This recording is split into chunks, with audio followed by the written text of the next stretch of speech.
Good morning friends, આપણે છેલ્લે electrochemistry વિદ્યુત રાસાયણિક ચેપ્ટરમાં વિડિયો લેક્ચર નંબર 2 માં ખૂબ અગત્યના મુદ્દાઓની ચર્ચા કરી હતી. આઈ હોપ કે દરેકને વ્યવસ્થિત બધી વસ્તુ સમજાઈ ગઈ હશે અને બધા જ મુદ્દાઓને તમે રિપીટ કરીને જોયેલું હશે. ડીપીપી જે તમને ફોરવર્ડ કરેલી છે એ ડીપીપી તમે અભ્યાસ કર્યો છે. હવે આપણે જે વાત કરવાની છે, નેક્સ્ટ ટોપિક ઉપર વાત કરવાની છે. ખૂબ અગત્યનો મુદ્દો છે એ વિદ્યુત રાસાયણિક શ્રેણી કેવી રીતે તૈયાર થાય, આની અગત્યતા શું, અને આને લઈને ઘણા બધા પ્રશ્નો છે. લોજિકલી પ્રશ્નો બહુ અગત્યના પૂછાય છે. આ સિરીઝ જે છે એ સિરીઝના પોટેન્શિયલ એ બધી વસ્તુ આપણે બહુ યાદ રાખવાની જરૂર નથી, અને જો યાદ રાખવાનો પ્રયત્ન કરશો તો યાદ નહીં અને અમુકના વધારે ગૂંચવાશો. સમજવાનું છે કોન્સેપ્ચ્યુઅલી જે છે, કોન્સેપ્ચ્યુઅલી તમારે સમજવાનું. જો સમજણ જે છે એકવાર ડેવલપ થઈ જશે તો તમને વાંધો નહીં યાર. ચાલે એવું તો પેલા વાત કરીએ કે વીજ રાસાયણિક શ્રેણી અથવા તો વિદ્યુત રાસાયણિક શ્રેણી છે શું. ધોરણ 10 માં તમે ધાતુની સક્રિયતા શ્રેણી શીખેલા છો. બસ આ સક્રિયતા શ્રેણી જેવું જ છે, પણ તે ધાતુની સક્રિયતાને ધ્યાનમાં લઈને વાત કરી હતી. એ બધા જ તત્વોની વાત આવે છે, જેટલા યુઝફુલ છે એટલા બધા છે. સંદર્ભ વિદ્યુતધ્રુવ, હાઇડ્રોજન વિદ્યુતધ્રુવને આપણે જુદા જુદા અજ્ઞાત વિદ્યુતધ્રુવ સાથે જોડો એટલે અજ્ઞાત વિદ્યુતધ્રુવના પોટેન્શિયલ પ્રાપ્ત થાય એની આપણે ચર્ચા કરી હતી આગળના લેક્ચરમાં. નેગેટિવ હશે તો એનોડ તરીકે વર્તે, પોઝિટિવ મળે તો કેથોડ તરીકે વર્તે. અને આ અજ્ઞાત વિદ્યુતધ્રુવના એટલે કે જુદા જુદા વિદ્યુતધ્રુવના જુદા જુદા વિદ્યુત ધ્રુવોના રિડક્શન પ્રમાણિત રિડક્શન પોટેન્શિયલ ના આધારે ઉતરતા ક્રમમાં ગોઠવતા જે શ્રેણી તૈયાર થાય તેને વિદ્યુત રાસાયણિક શ્રેણી અથવા તો વીજ રાસાયણિક શ્રેણી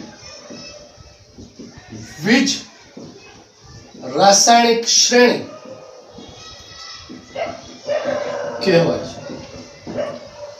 જુદા જુદા અજ્ઞાત વિદ્યુત ધ્રુવને તમે હાઇડ્રોજન વાયુ વિદ્યુત ધ્રુવ સાથે જોડો એટલે તમને પ્રમાણિત E0 રિડક્શન મળે. આયુપીએસસી દ્વારા આપણે રિડક્શન પોટેન્શિયલને પ્રમાણિત ગણવાનું કીધું છે. તો એ રિડક્શન પોટેન્શિયલ જે મળે એને તમે ઉતરતા ક્રમમાં ગોઠવો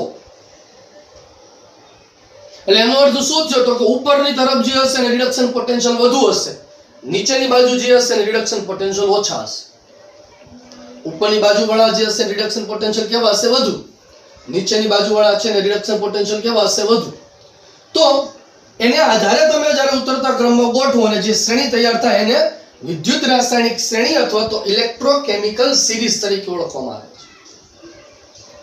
આ ઇલેક્ટ્રોકેમિકલ સિરીઝ છે એમાં જુદા જુદા તત્વો છે ને એના બધી અઢળક માહિતીઓ આપણને પ્રાપ્ત થાય, પણ સમજવાની છે. જો તમે એને ગોખવાનો પ્રયત્ન કરશો, સમજ્યા વગર આગળ વધવાનો પ્રયત્ન કરશો તો તમે કોન્સેપ્ટ સમજી નહીં શકો. અને મૂળ વસ્તુ અગત્યની આમાં કોન્સેપ્ટ જ છે. સિરીઝ કદાચ તમને ન યાદ રહે તો કઈ ચાલશે, એના પોટેન્શિયલના મૂલ્ય તમને આપેલા હોય એ ન યાદ રહે તો ચાલશે. ધોરણ 11 માં રેડોક્સના ચેપ્ટરમાં સિરીઝ આવેલી છે અને આમાં પણ છે, પણ હું દર વખતે વસ્તુ કહું છું કે તમારે લગભગ કોઈ જગ્યાએ ઇલેક્ટ્રોકેમિકલ સિરીઝની જરૂરિયાત નહીં પડે, માત્ર સમજણ જોશે. એકવાર જો સમજણ ડેવલપ થઈ જશે તો વાંધો નહીં આવે. બરોબર? તો આપણે આ વીજ રાસાયણિક શ્રેણી જે છે એ વીજ રાસાયણિક શ્રેણીને આપણે યાદ રાખવી પડશે. અને યાદ રાખવા માટેની અમુક ટ્રીક છે, શોર્ટ ટ્રીક છે. આપણે એક સ્ટોરીથી આપણે એને સમજવાનો પ્રયત્ન કરીએ છીએ. બરોબર? તો આ વીજ રાસાયણિક શ્રેણી છે એ વ્યાખ્યા તમે લખી નાખી છે. હવે હું અહીંયા સ્ક્રીન પર વીજ રાસાયણિક શ્રેણી લખું છું. બરોબર?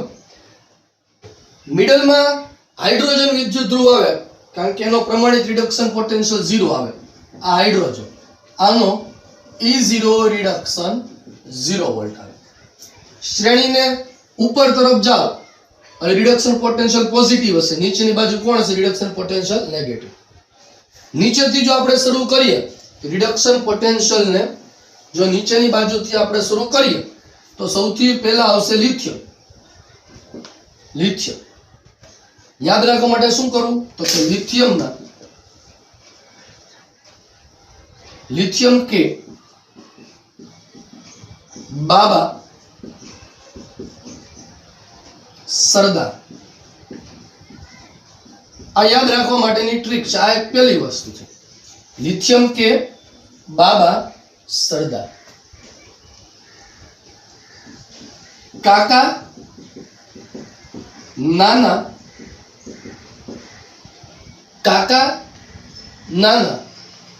માંગે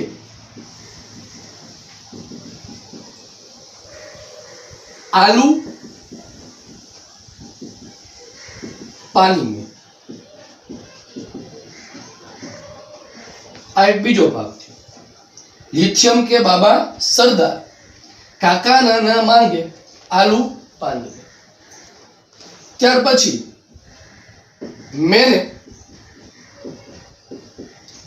जिंदा क्रो को फ्राई कर दिया.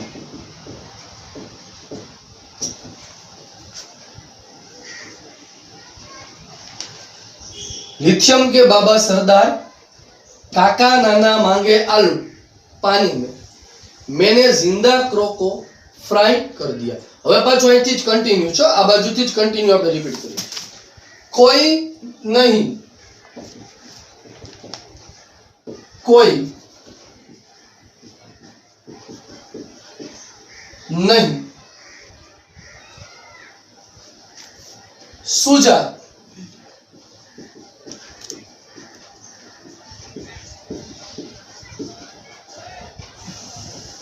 प्रभु हाइड्रोजन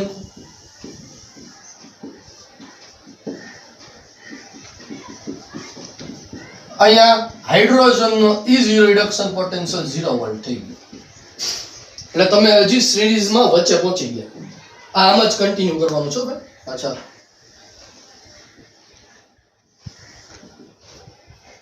એટલે સિરીઝ વધતી જ છે ઉપર. આપણે તો મર્યાદા છે. એટલે એનો અર્થ એવો થયો કે લિથિયમ નો E0 રિડક્શન એ સૌથી ઓછો હશે. લિથિયમ નો E0 રિડક્શન સૌથી ઓછો માઇનસ હશે, કારણ કે આ 0 છે. એની ઉપરના બધા જુઓ તો એ બધાના E0 reduction potential negative value આવશે, માઇનસ વેલ્યુ. જેમાં સૌથી વધુ જે છે એ સૌથી વધુ લિથિયમનો E0 રિડક્શન માઇનસ છે. એ લગભગ નિયરલી અબાઉટ -3.87 ની આસપાસ આવશે કદાચ. એક્ઝેક્ટલી મને બહુ નથી યાદ. તો આ સિરીઝમાં તમે આપણે નીચેથી ચાલુ કર્યું છે, ઉપરથી નથી. આપણે નીચેથી ચાલુ કર્યું છે. આ યાદ રાખવા માટે હું તમને કહું છું. તો તમે અહીંયા હાઇડ્રોજન સુધી પહોંચી ગયા. હવે તમે સિરીઝમાં ઉપરથી નીચે આવવાના છો. હવે સિરીઝમાં ક્યાંથી આવવાના છો તમે? ઉપરથી. તો સૌથી ઉપર સિરીઝમાં આવશે ફ્લોરિન. ફ્લોરિન આનું સૌથી વધુ E0 રિડક્શન પોટેન્શિયલ હશે, સૌથી વધુ. લિથિયમનો સૌથી ઓછો, ફ્લોરિનનો સૌથી વધુ રિડક્શન પોટેન્શિયલ. આપણે ઉપરથી આ શરૂ કર્યું. આ ક્યાંથી શરૂ કર્યું છે? સિરીઝમાં નીચેથી. નીચેથી આપણે ઉપર ગયા અને હાઇડ્રોજન સુધી આવ્યા. હવે અધાતુમાં શરૂ કરીએ છીએ, ઉપરથી આવશું નીચે અને હાઇડ્રોજન સુધી પહોંચશું. એટલે કે આખી સિરીઝ તમારી તૈયાર થશે. ફ્લોરિન તો આપણે યાદ રાખવાનું છે ફિરસે. AU એટલે એન્ટીને. O2 એટલે કે ઓક્સિજન કો. पीटा बार बार। फिर से एंटी ने ऑक्सीजन को पीटा बार बार। और तो और सिल्वर, और तो और पारो को Hg मर्क्यूरी, और तो और पारो को ही એટલે ही कुत्ता कहा, कुत्ता।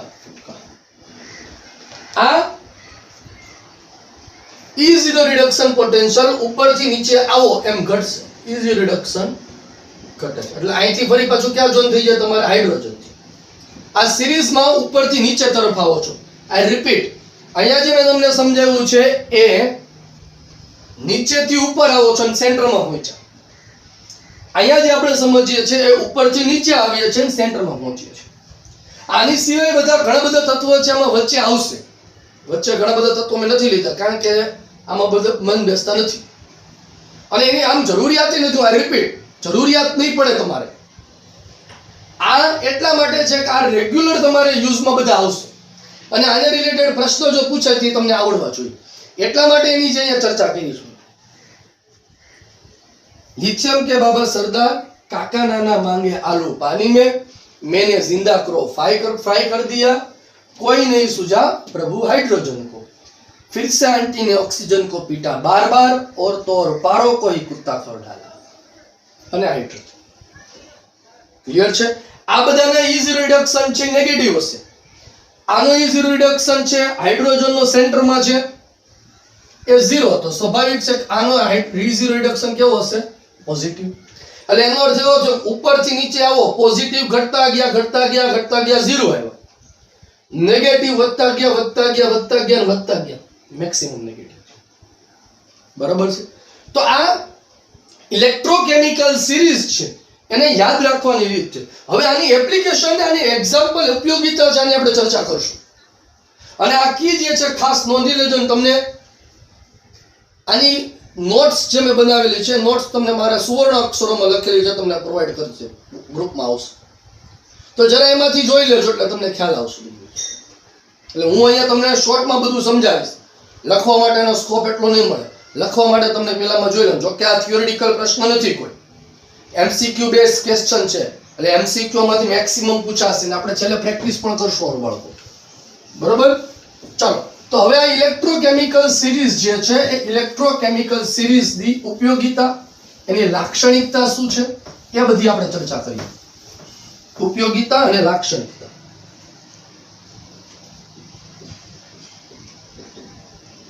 ઉપયોગિતા અને લાક્ષણિકતા ઇલેક્ટ્રોકેમિકલ સિરીઝ. જ્યારે ઇલેક્ટ્રોકેમિકલ સિરીઝ ઉપર આપણે વાત કરીએ તો સૌથી ઉપર કોણ હતો? એમાં ફ્લોરિન જેનો ઈઝી રિડક્શન વધુ હતો, પોઝિટિવ સૌથી. અને નીચેની બાજુ આવો એટલે વચ્ચે સેન્ટરમાં હાઇડ્રોજન હતો, E0 રિડક્શન એનો 0 વોલ્ટ હતો. નીચેની બાજુ હજી આવો અને સૌથી નીચે હતો લિથિયમ જેનો E0 રિડક્શન નેગેટિવ છે. આ કંઈક આવું પિક્ચર્સ ઇલેક્ટ્રોકેમિકલ સિરીઝનું નીકળીને બહાર આવે. E0 રિડક્શન સૌથી વધુ કોનો છે? ફ્લોરિનનો. સૌથી વધુ વિદ્યુત તત્વો છે. વિદ્યુત ઋણતા સાથે બહુ સંબંધ નથી પાછું, એમ જોડતા નહીં બધા જોડતા, પણ એવી સમજણ તમે લઈ શકો. ઘણી રેફરન્સ બુકમાં આ સિરીઝ ઊંધી આપી હોય, નીચેથી ચાલુ કરી, તો એને કોને ધ્યાનમાં રાખીને લક્ષ પહેર્યું હોય તો કે ધાતુની સક્રિયતાને. આમ જોવા જાવ તો સક્રિયતા શ્રેણી ઊંધું જ થયું. સક્રિયતા શ્રેણી 10મા ધોરણમાં તમારે આવતી હતી, જરા જોઈ લેજો. એનું રિવર્સ થયું કહેવાય સક્રિયતા શ્રેણી. બરોબર. તો સેન્ટરમાં E0 રિડક્શન છે, હાઇડ્રોજનનો અહીંયા 0 લીધેલો છે, ફ્લોરિનનો પોઝિટિવ આવશે અને લિથિયમ છે એનો વેલ્યુ નેગેટિવ આવે છે. એટલે એનો અર્થ એવો થયો કે શ્રેણીમાં ઉપરથી નીચે તરફ આવો એટલે E0 રિડક્શન ઘટે છે. E0 રિડક્શન શું થાય છે? ઘટે છે. એટલે કાલે જે વાત કરી એના અહીંયા આપણે જાણી શકીએ કે જો અજ્ઞાત अर्धकोश के जे श्रेणी में हाइड्रोजन विद्युत ध्रुव करता ऊपर आवे छे એટલે કે એનો અર્થ શું થયો?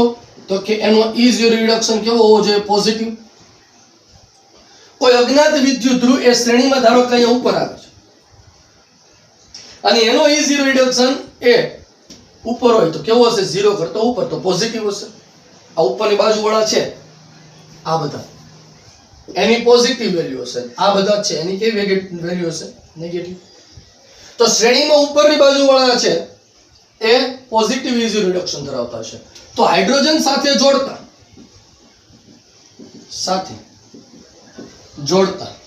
કયા વિદ્યુતધ્રુવ તરીકે વર્તે છે? તો કે કેથોડ. કાલે વાત કરી હતી મેં તમને. શેના તરીકે વર્તે છે? કેથોડ તરીકે. કાલે જોયું હતું ને આપણે છેલ્લા ટોપિકમાં વચ્ચે. બરોબર. બીજું શું આવે? તો કાના કરતા વિપરીત શ્રેણીમાં હાઇડ્રોજન કરતા નીચે હોય. હાઇડ્રોજન કરતા નીચે હોય તો E0 રિડક્શન નેગેટિવ થવાનું. અને જો E0 રિડક્શન નેગેટિવ હોય તો હાઇડ્રોજન વાયુ વિદ્યુત ધ્રુવ સાથે જોડતા તે એનોડ તરીકે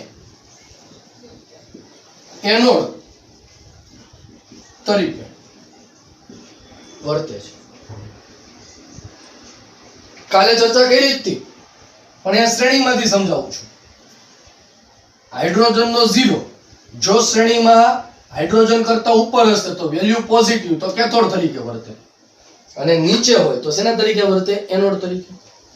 ક્લિયર વસ્તુ છે અને સમજી શકો છો કારણ કે આગળના લેક્ચરમાં સમજાવેલું છે. આ એક માહિતી પ્રાપ્ત થાય. બીજી અગત્યની માહિતી શું પ્રાપ્ત થાય છે જરા જુઓ.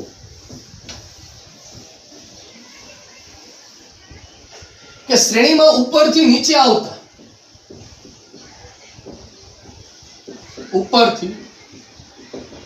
આવતા E0 રિડક્શન ઘટે છે એટલે કે E0 ઓક્સિડેશન વધે છે. કારણ કે E0 રિડક્શન અને E0 ઓક્સિડેશન બંને સરખા જ હોય પણ નેગેટિવ ને પોઝિટિવ. એટલે આના જો E0 રિડક્શન પોઝિટિવ હશે તો ઓક્સિડેશન કેવો થવાનો? નેગેટિવ. અહીંયા નીચે E0 રિડક્શન નેગેટિવ છે તો ઓક્સિડેશન કેવો થવાનો? પોઝિટિવ. એટલે શ્રેણીમાં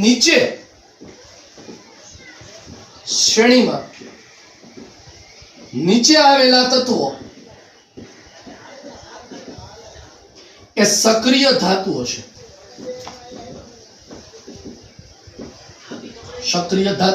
અને હમણાં શ્રેણી આપણે જોઈએ તમારે ઓલમોસ્ટ બધી ધાતુઓ નીચે જ આવે છે. આલ્કલાઇન અર્ધ ધાતુ, પેલું લિથિયમ કે બાબા સરદાર, આલ્કલાઇન અર્ધ તત્વો છે. એટલે એ બધાના E0 રિડક્શન છે એ તમારા નેગેટિવ છે. શ્રેણીમાં નીચે હોય તે સક્રિય ધાતુ કહેવાય. દાખલા તરીકે આલ્કલી અને આલ્કલાઇન અર્ધ ધાતુ તત્વો. શ્રેણીમાં સૌથી ઉપર આવેલા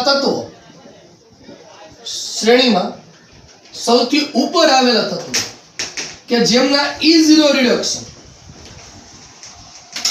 પોઝિટિવ છે તેમને સક્રિય અધાતુ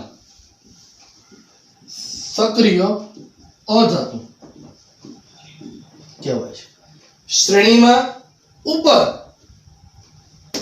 મોટા ભાગે અધાતુ જશે, બરોબર છે, મોટા ભાગના કેસમાં તો એ સક્રિય અધાતુ કહેવાય. ફ્લોરિન અધાતુ છે. નીચે આવેલી બધી સક્રિય ધાતુ, ઉપર આવેલી બધી સક્રિય અધાતુ. આ બીજી માહિતી પ્રાપ્ત થઈ. ત્રીજું તો કે રિડક્શન કરતા અને ઓક્સિડેશન કરતા તરીકે કોણ વર્તી શકે એ સમજી શકાય. જુઓ કે સમૂહમાં નીચે તરફ આવે, શ્રેણીમાં નીચેની તરફ આવો છો તો એમ E0 રિડક્શન ઘટે છે. E0 રિડક્શન ઘટવું એટલે શું? તો કે રિડક્શન અનુભવવાની વૃત્તિ ઘટે છે. જેનું રિડક્શન પોટેન્શિયલ વધુ એનું રિડક્શન અનુભવવાની વૃત્તિ કેવી હશે? વધુ. અને જેનું રિડક્શન પોટેન્શિયલ ઓછો એની રિડક્શન અનુભવવાની વૃત્તિ ઘટતી હશે. એટલે નીચેની બાજુ આવો તો રિડક્શન અનુભવવાની વૃત્તિ ઘટતી જાય છે. તો ઊંધું જરા વિચારી શકો ખરી. તો એનો અર્થ એવો થયો ને કે E0 ઓક્સિડેશન વધે છે. અને E0 ઓક્સિડેશન વધે તો ઓક્સિડેશન અનુભવવાની વૃત્તિ, ઓક્સિડેશન અનુભવવાની વૃત્તિ વધે છે. એટલે કે પોતાનું શું થવાનું છે ત્યાં ઓક્સિડેશન, નીચેની બાજુ ધાતુ આવો બધું પોતાનું શું થાય ઓક્સિડેશન, કારણ કે ઇલેક્ટ્રોન ડોનેટ કરવાનો ગુણધર્મ ધરાવે, એક્સેપ્ટ કરવાનો ગુણધર્મ ન ધરાવે. અને તમને ખબર છે કે જેનું પોતાનું ઓક્સિડેશન થાય એ સામેવાળાનું શું કરી શકે, રિડક્શન. ગુડ. જો સામેવાળાનું રિડક્શન કરી શકે તો એને શું કહેવાય, પ્રબળ રિડક્શન કરતા. તો પ્રબળ રિડક્શન કરતાની વૃત્તિ વધે છે. સમજાયું? તો હવે આને લઈને તમને પ્રશ્ન પૂછાય, કોઈ 2-3 ના રિડક્શન પોટેન્શિયલ આપી દીધા, કીધા રિડક્શન કરતાની વૃત્તિના ચડતા ક્રમમાં ઉતરતા ક્રમમાં ગોઠવો, આવો પ્રશ્ન પૂછાય. તો રિડક્શન કરતાની વૃત્તિ વધુ કોની હશે બાળક? જેનો રિડક્શન પોટેન્શિયલ કેવો હોય, ઓછો, અને ઓક્સિડેશન પોટેન્શિયલ કેવો હોય, વધુ. આવા એમસીક્યુ અઢળક આવવાના છે, સોલ્વ કરશો એટલે આ વાત રિમાઇન્ડ રહેવી જોઈએ. તમને જે પોટેન્શિયલ આપ્યા છે પહેલો શું ચેક કરવાનું છે, રિડક્શન છે કે ઓક્સિડેશન. બધાને એક ફોર્મેટમાં ફેરવી દો, કાં તો રિડક્શનમાં કન્વર્ટ કરો કાં તો ઓક્સિડેશનમાં કન્વર્ટ કરો. રિડક્શન કરતાની વૃત્તિનો ઉતરતો ક્રમ પૂછો છે. રિડક્શન કરતાની વૃત્તિનો ઉતરતો ક્રમ જણાવો. તો ઉતરતો ક્રમ એટલે એનો અર્થ શું છે, ઉપર કોણ હોવો જોઈએ, સૌથી વધુ રિડક્શન કરતા. તો એનો રિડક્શન પોટેન્શિયલ કેવો હોવો જોઈએ, ઓછો, નીચે વાળો.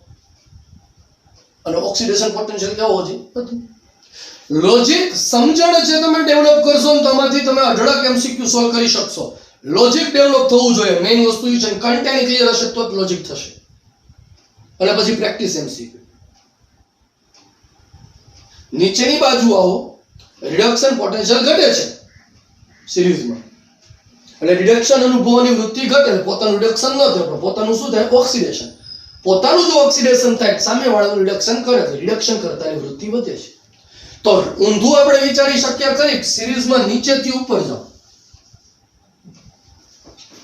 આ ક્યાં આવ્યા તમે, ઉપરથી નીચે. હવે આપણે શું કરીએ છીએ, નીચેથી ઉપર. નીચેથી ઉપર. તો નીચેથી ઉપર તરફ જાઓ તો E0 રિડક્શન વધે છે, પોઝિટિવ બને છે. તો રિડક્શન અનુભવવાની વૃત્તિ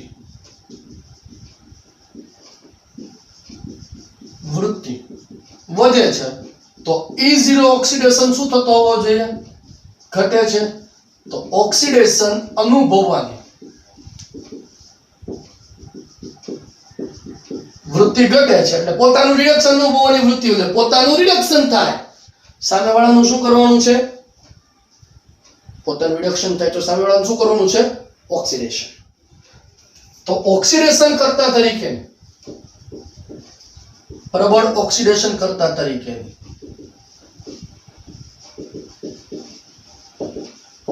વૃત્તિ વધે છે.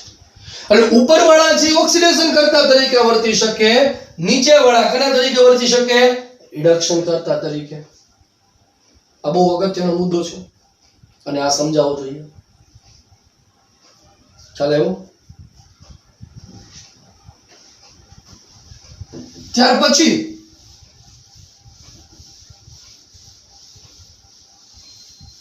ધાતુની સક્રિયતા.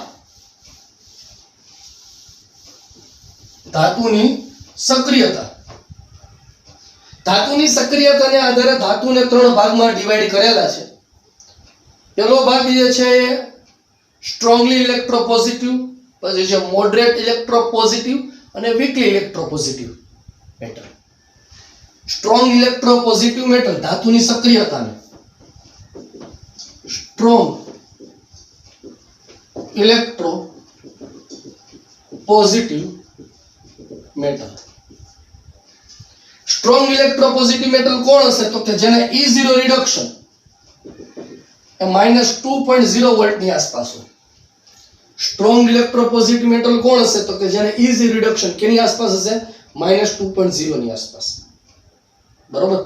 એટલે આ બધી ધાતુ દાખલા તરીકે આમાં કોણ આવી શકે તો કે લિથિયમ, પોટેશિયમ, સોડિયમ વગેરે, ખાસ કરીને આલ્કલી અને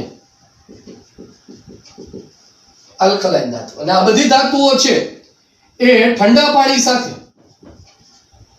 ઠંડા H2O સાથે પ્રક્રિયા કરી હાઇડ્રોજન વાયુ લિબરેટ કરે છે. આગળ રેડોક્સના ટોપિકમાં ચર્ચા આવી ગઈ છે. કોણ હાઇડ્રોજન સાથે પાણી સાથે પ્રક્રિયા કરીને હાઇડ્રોજન ઉત્પન્ન કરે કે ન કરે, ન ખબર પડી હોય તો એકવાર જોઈ લેજો રેડોક્સ ટોપિક. અને અહીંયા તો પાછું આવેલું જ છે. સ્ટ્રોંગલી ઇલેક્ટ્રોપોઝિટિવ મેટલ કે જેના રિડક્શન પોટેન્શિયલ એ -2 ની આસપાસ આવતા હોય, એ નીચેની બાજુ વાળા બધા એ બધા સ્ટ્રોંગ ઇલેક્ટ્રોપોઝિટિવ કીધા છે. એટલે ઠંડા પાણી સાથે પણ પ્રક્રિયા કરી શકે ને હાઇડ્રોજન વાયુ લિબરેટ કરી શકે. જ્યારે moderate electropositive metal, moderate electropositive metal કે જેમના E0 રિડક્શન એ 0 થી લઈને -2 ની વચ્ચે આવતા હોય, 0 થી લઈને -2 ની વચ્ચે, અહીંયા મીડિયમ લેવલના. દાખલા તરીકે એલ્યુમિનિયમ, ઝિંક વગેરે, કોબાલ્ટ, નિકલ, આ બધા મોડરેટ એટલે મધ્યમ વર્ગના કહેવાય. આ બધા જે છે એ ઠંડા પાણી સાથે પ્રક્રિયા નહીં કરે, પણ પાણીની વરાળ સાથે, સ્ટીમ સાથે હાઇડ્રોજનને લિબરેટ કરી શકે, H2 વાયુ ઉત્પન્ન કરી શકે. અને ત્રીજું જે છે એ ત્રીજું વીક ઇલેક્ટ્રોપોઝિટિવ મેટલ, વીક ઇલેક્ટ્રોપોઝિટિવ મેટલ કે જેના E0 રિડક્શન પોઝિટિવ હોય. દાખલા તરીકે ઓરોન એટલે કે ગોલ્ડ, મર્ક્યુરી, પ્લેટિનિયમ, આ બધાના રિડક્શન પોટેન્શિયલ કેવા છે? પોઝિટિવ. તો એ વીક ઇલેક્ટ્રોપોઝિટિવ મેટલ કીધા કે જે પાણી સાથે કે પછી એટલે કે ઠંડા કે ગરમ પાણી સાથે પ્રક્રિયા કરી શકતા નથી. તો strong ઇલેક્ટ્રોપોઝિટિવ metal, moderate electropositive metal અને વીક ઇલેક્ટ્રોપોઝિટિવ મેટલ એ સિરીઝ પરથી તમે નક્કી કરી શકો ક્યાં આવે છે. આ માહિતી પ્રાપ્ત થઈ. અને છેલ્લે સૌથી અગત્યની માહિતી, ખૂબ જ અગત્યની માહિતી, વિસ્થાપન પ્રક્રિયાઓ કોણ આપી શકશે?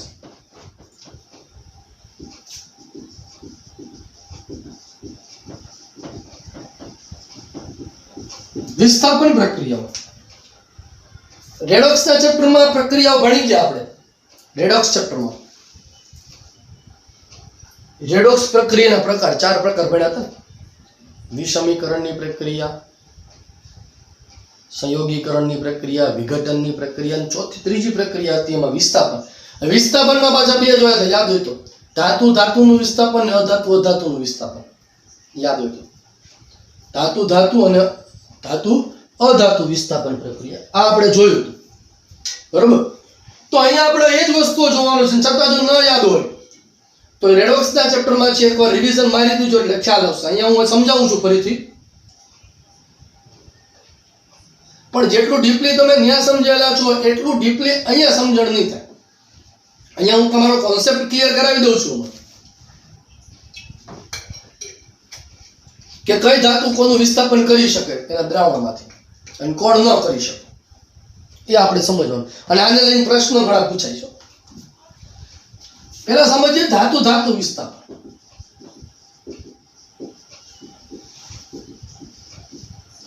ધાતુ ધાતુ વિસ્થાપન, બરોબર. તો શ્રેણીમાં ઉપર આવેલી ધાતુ, ઉપર આવેલી ધાતુ એટલે એના E0 રિડક્શન કેવા હોવો જોઈએ? વધુ. શ્રેણીમાં ઉપર આવેલી ધાતુના દ્રાવણમાંથી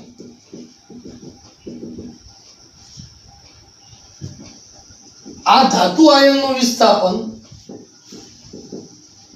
વિસ્થાપન શ્રેણીમાં નીચે આવેલી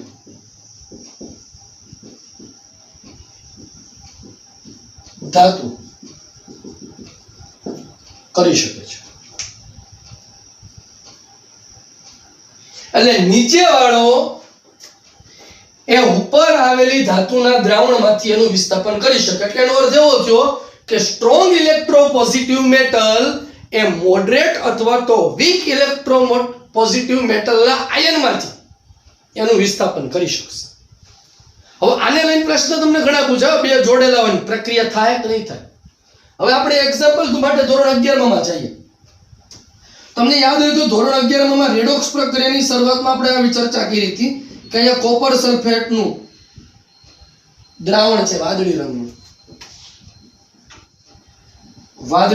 દ્રાવણ છે. એટલે દ્રાવણમાં કોપર +2 છે અને અહીંયા ઝિંક ધાતુની પટ્ટી છે. થોડાક સમય સુધી રાખી મૂક્યું એટલે વાદળી રંગના દ્રાવણની તીવ્રતા ધીમે ધીમે ઘટતી ગયા હોય. એવું હતું ને, લાખો કરોડો વર્ષ પહેલાની વાત છે, એટલે જરા રિવિઝન મારજો. આ એવું. એટલે એનો અર્થ શું થયો કહેવાય તો કે અહીંયા પ્રક્રિયા થઈ છે તો જ થાય. એટલે પ્રક્રિયા થઈ એટલે એનો અર્થ શું થયો તો કે અહીંયા કોપર +2 છે, અહીંયા કોણ છે, ઝિંક છે. પ્રક્રિયા થવા માટે Zn માંથી Zn +2 થવું પડે. એટલે આ એનોડ તરીકે વર્તો છે તો જ પ્રક્રિયા થાય, બાકી ન થાય. અને કોપર +2 એ 2 ઇલેક્ટ્રોન મેળવી કોપર સોલિડમાં રૂપાંતરણ પામતો હોવો જોઈએ, એટલે આ કેથોડ તરીકે વર્તે. હવે આ કેથોડ તરીકે વર્તે તો એનો રિડક્શન પોટેન્શિયલ કેવો હોવો જોઈએ? E0 રિડક્શન તો કે વધુ હોવો જોઈએ. અને આનો E0 રિડક્શન કેવો હોવો જોઈએ? ઓછો હોવો જોઈએ, તો જ પ્રક્રિયા થાય. જો E0 રિડક્શન વધુ એટલે આનું રિડક્શન થાય. આનો E0 રિડક્શન છે ઓછો છે તો ઓક્સિડેશન પોટેન્શિયલ કેવો હશે? વધુ હશે. આ તો જ પ્રક્રિયા થાય, બાકી પ્રક્રિયા ન થાય. તો જરા જોવો જે E0 રિડક્શન વધુ છે તે ક્યાં આવેલા છે? નીચે આવેલું છે. સોરી, E0 રિડક્શન વધુ એટલે ઉપર હોય અને E0 રિડક્શન ઓછો તો ક્યાં હશે? નીચે. તો જરા સિરીઝમાં જોઈ લ્યો છો, કોપર ક્યાં આવતો તો? નીચે આવતો તો છેલ્લે. મર્ક્યુરી કો ઈ કુત્તા ખવડાલા સૌથી અહીંયા આવશે. અને ઝિંક ક્યાં છે? નીચે. તો સિરીઝમાં ક્યાં? કોપર અહીંયા ઉપર હશે, ઉપર. ઝિંક અહીંયા નીચે આવશે. તો વિસ્થાપન કોણ કરી શકે? મેં તમને કીધું સિરીઝમાં નીચે હોય એ ઉપરના વાળા દ્રાવણનું વિસ્થાપન કરી શકે એટલે પ્રક્રિયા થઈ. આવા પ્રશ્નો પૂછાશે. આઈ રિપીટ, ઘણા બધા આવા પ્રશ્નો પૂછાય તો આ ખબર પડવી જોઈએ સિરીઝમાં. હવે જે આંધું ઊંધું વિચાર્યું હોત તો પ્રક્રિયા થાત કે દ્રાવણમાં ZnSO4 નું દ્રાવણ લ્યો, કોપર ધાતુની પટ્ટી લ્યો, થાય પ્રક્રિયા? કે ન થાય? ન થાય. કેમ? તો કે અહીંયા Zn+2 છે, અહીંયા કોપર છે. પ્રક્રિયા થવા માટે કોપરમાંથી કોપર +2 થવું પડે અને Zn માંથી Zn+2 માંથી Zn, એટલે એનો અર્થ શું? આનું રિડક્શન થયું. આનું શું થયું? ઓક્સિડેશન પડે. આનો તો રિડક્શન પોટેન્શિયલ કેવો છે? ઓછો છે. એટલે આ પ્રક્રિયા થશે નહીં.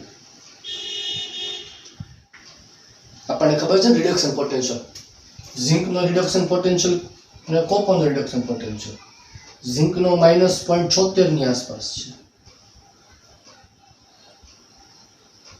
Reduction potential, E0 reduction.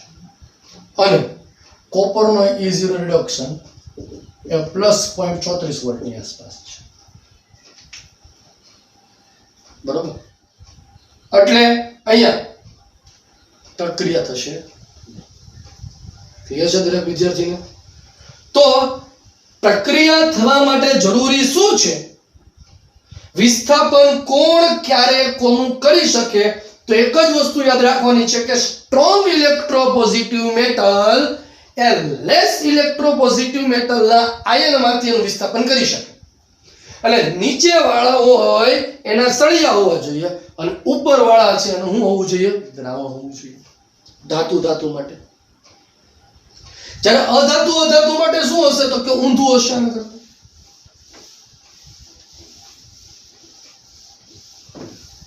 Logic તો એ જ છે જે ધાતુમાં હતું.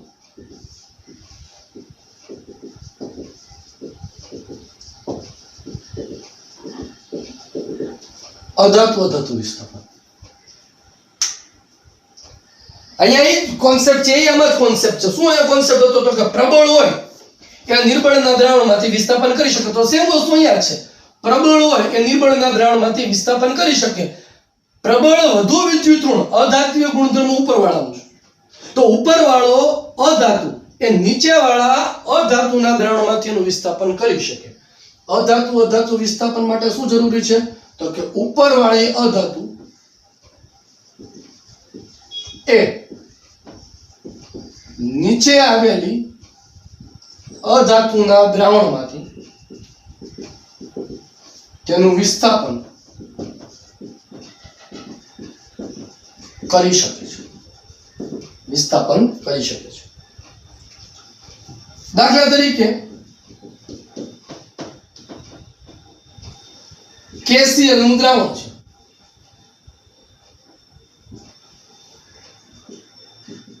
ફ્લોરિન વડે પ્રક્રિયા કરો છો.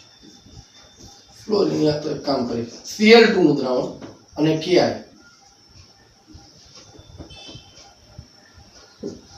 તો પ્રક્રિયા જેમ શું થશે? KCl + I2 થવાનું. એટલે આ પ્રક્રિયા થશે. કેમ? તો કે ક્લોરીન સિરીઝમાં ક્યાં છે? ઉપર. આયોડિન સિરીઝમાં ક્યાં છે? નીચે. મર્ક્યુરી કો હી કુત્તા કરડાલા. બરોબર છે. અને આ કોન્સેપ્ટ 11 માં પણ આવેલો છે. અધાતુ વિસ્થાપન. તો આ સમજણ છે એ ડેવલપ થવી જોઈએ દોસ્તો. કોણ કોનું વિસ્થાપન કરી શકે? કોણ હાઇડ્રોજન લિબરેટ કરી શકશે? કોણ હાઇડ્રોજન લિબરેટ નહીં કરી શકે? આ ખબર પડવી જોઈએ. કઈ ધાતુ એ એસિડ સાથે પ્રક્રિયા કરી હાઇડ્રોજનનું નિર્માણ કરી શકશે અને કઈ ધાતુ નહીં કરી શકે? કઈ ધાતુ ઓગળી શકશે અને કઈ ધાતુ નહીં ઓગળી શકે? આ બધું જ ઇલેક્ટ્રોકેમિકલ સિરીઝ સાથે સંબંધ ધરાવે છે. અને જેટલા આના કોન્સેપ્ટ ક્લિયર કરશો, એકવાર આ સિરીઝ આખી કોન્સેપ્ચ્યુઅલી ક્લિયર થવી જોઈએ અને પછી મોર એન્ડ મોર MCQ ની પ્રેક્ટિસ કરશો, તમારી સામે નકરા એક્ઝામ્પલ આવશે એટલે બધું ક્લિયર થશે. બરાબર? અને ધોરણ 11 ના રેડોક્સના જે ઘણા કોન્સેપ્ટ તમારા ત્યાં રહી ગયા હશે એ અહીંયા હવે ક્લિયર થશે. બરાબર છે? તો આ ઇલેક્ટ્રોકેમિકલ સિરીઝ અને એના પરથી મળતી માહિતીઓની વાત. હવે આપણે જે આના પછી એક એક્ઝામ્પલ આનું સમજીએ એકાદું, એટલે આપણને ખ્યાલ આવશે કે કેવી રીતે કામ કરે છે. બરાબર? જોઈ લો એટલે પછી આપણે એક્ઝામ્પલ ઉપર કામ કરીએ. ચાલો તો આગળ ઇલેક્ટ્રોકેમિકલ સિરીઝ તમે બરોબર અભ્યાસ કર્યો હશે તો હવે આપણે એક એક્ઝામ્પલ્સ વડે સમજીએ. આના રિલેટેડ ઘણા બધા એક્ઝામ્પલ આવશે.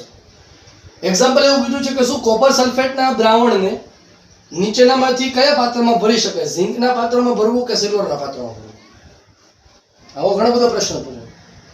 આવો પણ પૂછાય કે ભાઈ કોપર સલ્ફેટના દ્રાવણને ઝિંકના પાત્રમાં ભરતા પાત્રમાં કાણું પડી જાય છે, કારણ આપી સમજાવો. અથવા નથી ભરવામાં આવતો, કારણ આપી સમજાવો.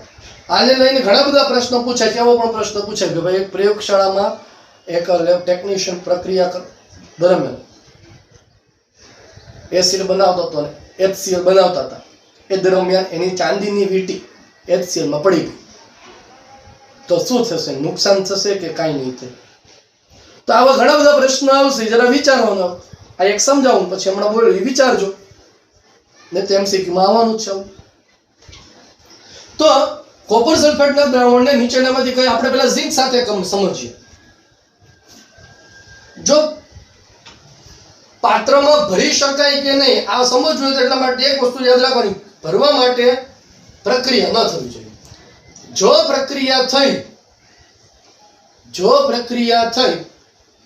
તો કઈ કામનું નથી.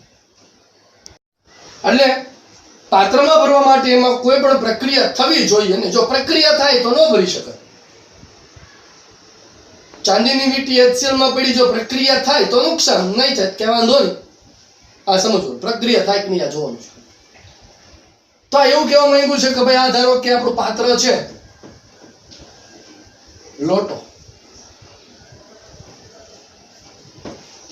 એ ઝીંક નો ભર્યો છે, અને દ્રાવણ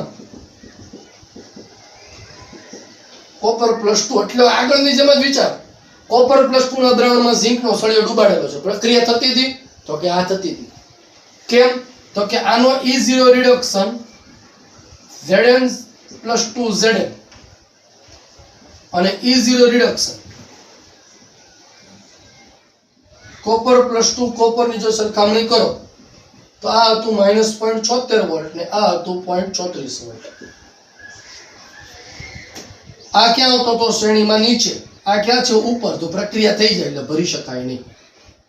સીધી વસ્તુ. બીજું લોજિક શું વાપરી શકો કે જો E0 રિડક્શન Zn+2Zn જેનું દ્રાવણ છે, જેને ભરવાનું છે, એનો વધુ હોય, E0 રિડક્શન કોપર +2 કોપર જેને ભરવાનું છે એનો રિડક્શન પોટેન્શિયલ જો વધુ હોય તો ભરી શકાય નહીં.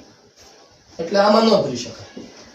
તો ચાંદીના પાત્રમાં ભરી શકાય તો કે હા, ચાંદીના પાત્રમાં ભરી શકાય. કેમ? તો કે સિલ્વર માટે તમે E0 Ag+1 Ag જુઓ, અને એ છે 0.80 વોલ્ટની આસપાસ, અને કોપર +2 કોપર તમે જુઓ તો એ છે 0.34. મેં શું કીધું તું? ભરી ક્યારે ન શકો?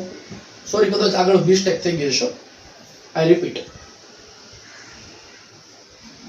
ભરી ક્યારે ન શકો? તો કે જેનો રિડક્શન, જેને ભરવાનું છે એનો રિડક્શન પોટેન્શિયલ જો વધુ હોય, જેમાં ભરવાનું છે, તો ભરી શકાશે નહીં, કારણ કે પ્રક્રિયા થશે. અહીંયા જો જેને ભરવાનું છે એનો રિડક્શન પોટેન્શિયલ ઓછો હશે, જેમાં ભરવાનું છે સિલ્વરમાં એનો રિડક્શન પોટેન્શિયલ વધુ છે, તો પ્રક્રિયા થશે નહીં. અને જો પ્રક્રિયા ન થાય તો તમે એને ભરી શકો છો. કોન્સેપ્ટ સમજ પડવી જોઈએ. આઈ રિપીટ, એક જ લીટીમાં કોન્સેપ્ટ છે, બાકી તમે સમજી જાજો. કોઈ પણના દ્રાવણને જે તે પાત્રમાં ભરવા માટે શરત શું છે કે પ્રક્રિયા થવી જોઈએ નહીં. આ મૂળ શરત છે. એટલે જેને તમે ભરવાના છો કોપર +2 અને જેમાં ભરવાના છો એના રિડક્શન પોટેન્શિયલ જોઈ લેવાનું, અથવા તો સિરીઝમાં જોઈ લેવાનું. જેમાં ભરવાના છો એ જો નીચે હોય અને જેને ભરો છો એ જો ઉપર હોય તો પ્રક્રિયા થશે, તો ન ભરાય. આમાં ઊંધું છે. ક્લિયર છે વસ્તુ? તો આ ઇલેક્ટ્રોકેમિકલ સિરીઝ ના એક્ઝામ્પલ ની વાત. બરાબર? ચાલો.